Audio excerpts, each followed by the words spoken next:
Well, you know what? I think I whipped up a pretty cool piece today because everyone, of course, talking about semiconductors, and I wanted to talk about SMH, the semiconductor ETF, because it's actually had some very interesting volatility, and I wanted to take a look at what is driving that volatility because in my mind, when I see semiconductor, a bunch of like people are talking about it, a bunch of volatility across the entire sector. My mind, I look at the semiconductor ETF or just whatever sector ETF that's kind of, moving right now. I look at the holdings and I see, well, semiconductor ETF, Nvidia and Taiwan Semiconductor are the biggest holdings. So this is a way, and then you have a whole bunch of other stuff in that basket. So this is a way to get exposure with less volatility than some of these other names.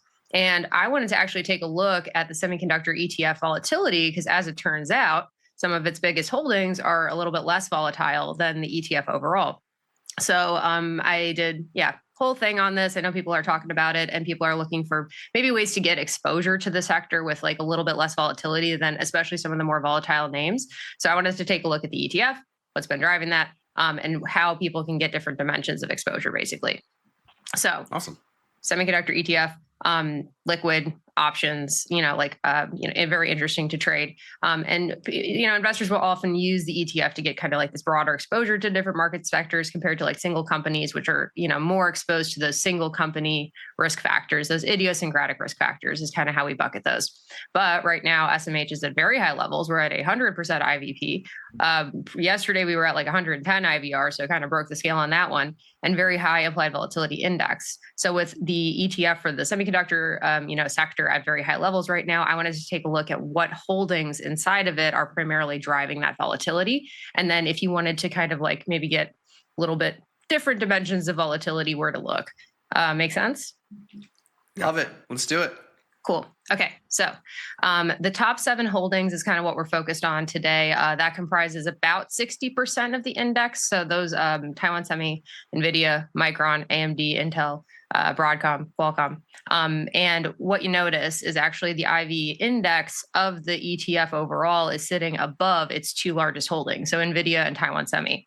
And this is largely because you have these smaller names that make up like a smaller percentage of the index, but their volatility is so big that they're so volatile, it's outweighing the kind of stabilizing effects of Nvidia and Taiwan Semi. And I kind of wanted to look at this in a couple different ways to see like how much of that impact is actually being seen by this volatility and how much is kind of like outweighing the less volatile but larger component weighting of Nvidia and Taiwan Semi. Make sense? Yeah. And by the way, people who are listening, this is kind of the beginning of a dispersion trade in a way. I mean, right? If you decided you want to sell vol in all of these names or whatever that comprise a decent amount and then buy vol in SMH, obviously you're going to lose on one and win on the other. It's just a matter of how you lean. For sure. And I think this also helps with the misconception because like how I kind of, personally approach trading, which is like I look at the holdings page and I'm like, well, okay, Nvidia is 15% of the ETF. Nvidia is not moving as much. So the ETF is like maybe less exposed to some of this, some of this volatility that we're seeing in Micron and Intel, for example. However, you don't always see that, right? Sometimes like the volatility of those smaller components, even though they're smaller, it's like great enough to actually create more volatility in the sector ETF as a whole. And that's effectively what we're seeing right now with the semiconductor ETF. Cool. Nice. First one, we're going to look at the rolling 30-day historical volatility. So that white kind of bold line, that's the semiconductor ETF, that's the index. And what you can actually see is that those kind of like pale green and those kind of teal, I guess is the word lines. So that's Nvidia and Taiwan Semi. So like the realized historical volatility over the last 30 days, 22 trading days for those two stocks has actually been lower than the ETF as a whole. And we can see like Micron has just absolutely shot up. So even though that makes up a smaller percentage of the index or of the ETF, that's, bringing the whole thing up. You can even see across like some of these earning dates when it actually has a very significant impact on the ETF. So even though ETFs are less exposed to earnings than obviously the stock that has the earnings, they can still be impacted by that, especially with something like SMH, where like 7 to 15% of the ETF is comprised of single companies. That's pretty high. Sometimes, like you see closer to like 2%, depending on the ETF. Yeah. It is wild to see how these things are moving. And like when you have an ETF, when you think of the term ETF, you don't think this volatility could be the case. But I mean, the entire market is trading all these products that are within this. So it's really interesting. This next one shows beta. So beta is another one I like to look at. It's basically looking at benchmarked to SMH. Are the holdings in SMH, the top 7 holdings that we're kind of looking at, are those more or less volatile than the index? So beta greater than 1 is kind of what we're looking for more volatility. And again, when you're looking at the beta of, actually, what's really interesting is that I think it's Nvidia and Taiwan Semi that are basically below the beta of the index itself, or they're less volatile than the index just using beta. You have some that are kind of tracking it, moving alongside it. And then it's really specifically the names like AMD is a big one, Intel's a big one, and Micron's a big one. Those are showing like betas in the 1 to 2 or greater than 2 range. And this is where you're seeing, like, again, that bigger impact in the index, just significantly more volatility than the ETF as a whole. Which one is that at the top there? Is that Micron? The yellow one's Micron, yeah. And then AMD was actually a pretty big one as well. That's that kind of red one we saw. It's kind of tapering back down, but you're still like well above your kind of benchmark line for something like that. So yeah, pretty significant impact there. It's really a question to be asked this week. Did Micron like kind of overtake everything? I mean, it's kind of interesting.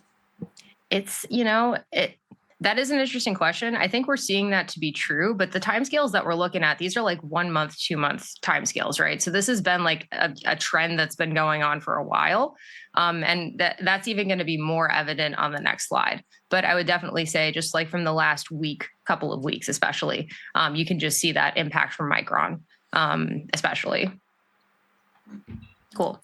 So this one is a fun one. So this one was inspired by risk parity portfolio allocation, if you've ever heard of that. But we can basically take the holdings of an ETF and the signals of those holdings relative to the signals of the ETF, and we can actually break down where the historical volatility has been coming from, what the different sources of historical volatility are. So this is basically like, even though like, the weightings, right, of these companies are different, even though, Nvidia and Taiwan Semiconductors make up a larger, percentage of the ETF. If you look at those bands at the bottom, those kind of like lime green and cyan bands, they've contributed less volatility to the index compared to names like Micron, AMD, and Intel, which have been making up a larger and larger percentage, or a larger contribution of volatility when we look at that volatility decomposition over the past couple of weeks. It's been a pretty consistent trend. So even though Nvidia, is a very large component, right, of the ETF, it's actually contributing less volatility and acting kind of more as a stabilizer compared to the ETF as a whole. Love it. Yeah, cool stuff. So those are those names. Yeah, Micron, AMD, Intel. Those are the ones that have been making like more and more volatile contributions to the ETF as a whole. Obviously, a lot of people are talking about them. We know they have very high volatilities. But what people might not necessarily assume is that the ETF is so exposed to them. Like the volatilities are so high that even though they make up less of a percentage of the ETF compared to AMD or compared to Nvidia, for example, like their volatilities are so high, it's actually outweighing the impact of the higher weighting. So that's, I think, like my biggest takeaway there is that, like, if you're kind of looking for exposure, if investors are kind of looking for like obviously extreme volatility, the names that we're kind of looking at right now are Micron, AMD, Intel, especially Micron. And then for exposure to like kind of broad sector exposure at higher volatilities, that would be like the semiconductor ETF. But then Nvidia and Taiwan Semi individually actually offer less realized volatility and implied volatility than the sector ETF right now.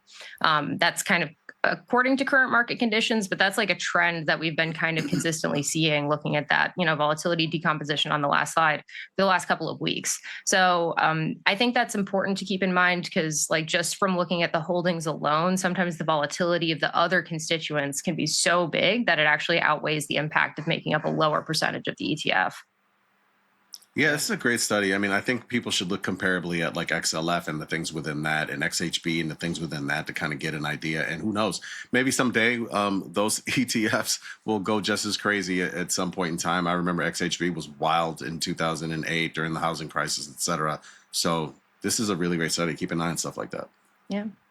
When it comes to ETFs, I think it takes 10 seconds. If it's a new ETF you haven't heard of before or you haven't traded before, just do a quick search and see what the weightings are, see what's in there, because I think that can also just lend its hand in how you might perceive its behavior. Like SMH with pretty high concentration, or like SPY has a pretty low concentration across the board. So just keep that in mind when you're trading these products for sure. Yeah. Always good to check the holdings because having 15% of an ETF, of a sector ETF, be Nvidia, that could be a lot higher than you're expecting. And likewise, like the name of the ETF might not always correspond to what you assume. I remember I ran into that problem with like the retail ETF. I looked at the holdings for the first time and I'm like, those aren't the companies I was expecting. So XRT always sucks. checking your holdings. Yep. Always check your holdings and always look at those percentages because they're always, they're composed a little bit differently. So just, you want to make sure you know what you're trading.